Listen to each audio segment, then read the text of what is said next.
Hello, welcome back to the channel. Today we're taking a deep dive into creating a daily hydration tracker using Notion.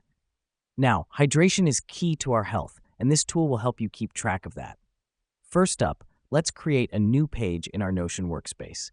We'll title it Daily Hydration Tracker. This step is crucial as it sets the foundation for our tracker. Everything we do from here on will be on this page. Now that we've done that, let's add a table. Click on the plus, New button on the right side of your screen and select Table. This table will serve as our tracker. It's where we'll record each glass of water we drink. Next, let's define the columns. We'll need 3: date, number of glasses, and total intake.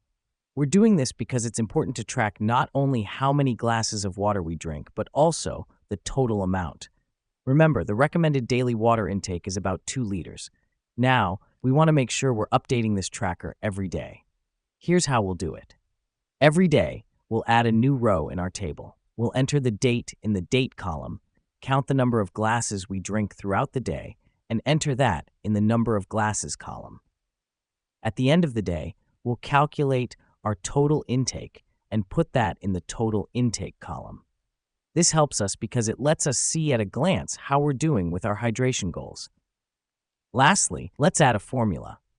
This is slightly more advanced, but it's a great tool in Notion. Click on the plus Add a Property button and select Formula. We'll set this up to calculate our weekly water consumption.